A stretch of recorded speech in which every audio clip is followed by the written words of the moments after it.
안녕하십니까. 6월 16일 화요일 아침입니다. 하나님의 풍성한 은혜 속에 시작된 귀한 하루가 믿음 안에서 잘 달려가고 또 올라온 승리의 개가를 부르는 우리 행복한 날 되시기를 주의 이름으로 축복합니다. 오늘은 사도행전 4장 5절에서 12절까지의 말씀을 통해서 다른 이로서는 구원을 받을 수 없나니 라는 주제로 함께 말씀을 나누겠습니다. 먼저 성경을 보겠습니다. 이튿날 관리들과 장로들과 서기관들이 예루살렘에 모였는데 대제사장 안나스와 가야바와 요한과 알렉산더와 및 대제사장의 문중이 다 참여하여 사도들을 가운데 세우고 묻되 너희가 무슨 권세와 누구의 이름으로 이 일을 행하였느냐. 이에 베드로가 성령이 충만하여 이르되 백성의 관리들과 장로들아, 만일 병자에게 행한 착한 일에 대하여 이 사람이 어떻게 구원을 받았느냐고 오늘 우리에게 질문한다면 너희와 모든 이스라엘 백성들은 알라. 너희가 십자가에 못 박고 하나님이 죽은 자 가운데서 살리신 나사렛 예수 그리스도의 이름으로 이 사람이 건강하게 되어 너희 앞에 섰느니라. 이 예수는 너희 건축자들의 버린 돌로서 진 모퉁이의 머릿돌이 되었느니라. 다른 이로서는 구원을 받을 수 없나니 천하 사람 중에 구원을 받을 만한 다른 이름을 우리에게 주신 일이 없음이라 하였더라. 어제 우리는 베드로와 요한이 복음을 전하다가 종교 지도자들에게 체포가 돼서 감옥에 갇히는 장면을 함께 묵상을 했습니다. 복음의 역사가 강력하게 일어나자 세상의 저항과 박해도 덩달아서 본격적으로 시작이 됐죠. 오늘 본문은 이제 날이 밝아서 이튿날이 되자 유대의 권력자들이 이 사도들을 신문하기 위해서 한자리에 모였습니다. 세상의 가장 강력한 권세 앞에 이 사도들이 서게 되는데 이 사도들이 그 앞에서 어떻게 복음을 선포하는지 오늘 말씀을 통해서 함께 우리에게 주신 은혜를 나누도록 하겠습니다. 5절과 6절을 보면 이튿날 예루살렘에 모인 사람들의 모습들이 나옵니다. 관리들과 장로들, 또 서기관들, 그리고 대제사장 안나스와 가야바를 비롯한 대제사장의 가문들이 총 출동을 했습니다. 이 사람들은 당시 유대의 최고 의회의 기관이고 재판기관이었던 사내드린 공회회의 의원들이었습니다. 한마디로 당대 종교와 정치, 권력의 정점에 있던 사람들이 한 사람의 신문하기 위해서 다 모인 것입니다. 그들은 사도들 가운데 세우고 강압적인 태도로 물었습니다. 7절입니다. 너희가 무슨 권세와 누구의 이름으로 이 일을 행하였느냐. 이 질문은 단순히 순수한 궁금해서 물은 것이 아닙니다.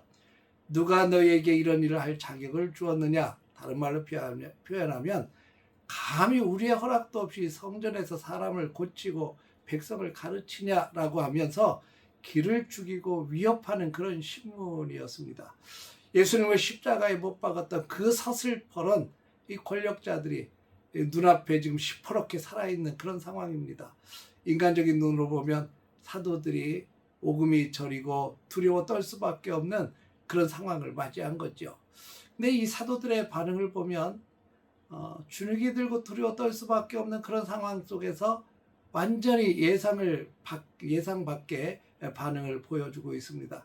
8절을 보면 이렇게 기록합니다. 이에 베드로가 성령이 충만하여 이르되, 그러니까 담대하게 그 사람들 앞에서 주눅들지 않고 담대하게 선포했다는 겁니다.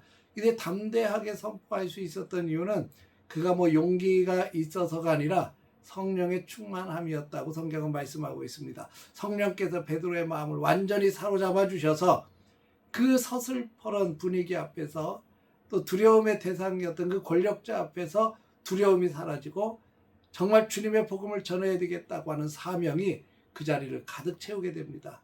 베드로가 고백하는 내용의 핵심은 두 가지였습니다. 첫째는 기적의 원천은 오직 예수 그리스도이십니다 라고 선포합니다. 너희가 십자가에 못 박고 하나님이 죽은 자 가운데서 살리신 나사렛 예수 그리스도의 이름으로 이 사람이 건강하게 되어 너희 앞에 선다라고 선포하고 있습니다. 유대 지도자들은 나사렛 예수라고 하는 이름을 지우고 싶어 했지만 베드로는 오히려 도리어 더 그 이름의 능력을 당당히 이 사람들 앞에서 증거하고 있습니다. 두 번째는 인간들이 거부한다고 해서 하나님의 승리를 막을 수 없다는 것입니다. 베드로는 시편 118편을 인용하면서 고백합니다. 이 예수는 너희 건축자들의 버린 돌로서 집 모퉁이의 머릿돌이 되었느니라. 다른 말로 표현하면 너희는 예수님을 쓸모없는 돌처럼 생각해서 버려버렸지만 하나님은 그분을 구원 역사의 가장 중요한 머릿돌로 삼으셨다는 것입니다. 세상의 권력자들이 아무리 복음을 짓밟고 위협해서 또 사도들을 위협해서 다시는 예수의 이름을 부르지 못하도록 하려 했지만 그러나 베드로는 도리어 세상 전체를 향해서 외치고 있습니다. 세상의 권력자들이 아무리 복음을 거부하고 짓밟아도 하나님의 구원 계획은 절대로 무너지지 않고 반드시 승리한다고 하는 것을 베드로는 강력하게 외칩니다. 그리고 12절에 가장 핵심이고 기독교 신앙의 절대적인 진리를 선포합니다. 다른 이로서는 구원을 받을 수 없나니 천하 사람 중에 구원을 받을 만한 다른 이름을 우리에게 주신 일이 없음이라 하였더라. 예수 외에는 구원의 길이 없다. 당시 로마 제국은 황제를 구원자라고 외쳤죠. 유대 지도자들은 자신들의 율법과 혈통이 구원을 준다고 믿었어요. 그러나 베드로는 천하 인간 중에 하나님이 지정하신 유일한 구원의 통로는 오직 예수 그리스도뿐이라고 선포하고 있습니다. 이 고백은 지금도 절대로 다른 종교와 타협할 수 없는 진리 중에 진리이고 복음의 정수입니다. 오늘 새벽에 우리는 삶의 두 가지를 적용하며 기도했으면 좋겠습니다. 첫째는 환경을 이기는 힘은 성령 충만에 있음을 우리는 고백하며 나아갑시다. 오늘날 우리도 세상의 가치관과 수많은 문제 앞에서 위축될 때가 있습니다. 우리의 의지와 결단으로는 절대로 이길 수 없음도 합니다.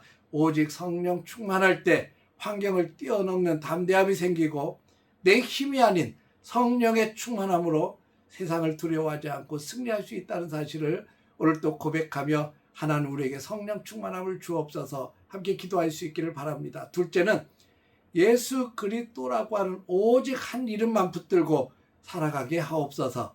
성령은 분명히 선포합니다. 천하 사람 중에 우리를 진짜 구원할 이름은 예수밖에 없다. 오늘 하루 나를 위해 십자가를 지시고 사망 권세 깨뜨리신 그 예수의 이름의 능력을 의지해서 오늘 또 걸어갔으면 좋겠습니다. 우리가 그 이름을 붙들고 나아갈 때 이 세상에 버린 돌 같던 우리의 인생을 주님께서는 하나님 나라의 귀한 머릿돌로 든든히 세워주실 줄로 믿습니다. 오늘도 그 주님의 이름을 가슴에 품고 담대하게 세상 속에 뛰어들어가 놀라운 승리의 길을 걸어갈 수 있기를 주의 이름으로 축원합니다. 기도하겠습니다. 거룩하신 아버지 하나님, 베드로와 요한이 그 수많은 권력자들 앞에서 담대하게 복음을 선포하고 예수님 외에는 구원받을 만한 이름이 없다라고 선포했던 그 놀라운 진리와 은혜를 우리가 이 아침에 붙들게 하여 주옵소서. 우리가 살아가면서 절대로 타협할 수 없는 진리, 예수의 이름만이 나의 구원이심을 오늘도 고백하며 오늘도 예수 그리스도의 이름으로 승리하며 사는 축복된 하루가 되게 하여 주옵소서. 예수님의 이름으로 기도했습니다. 아멘.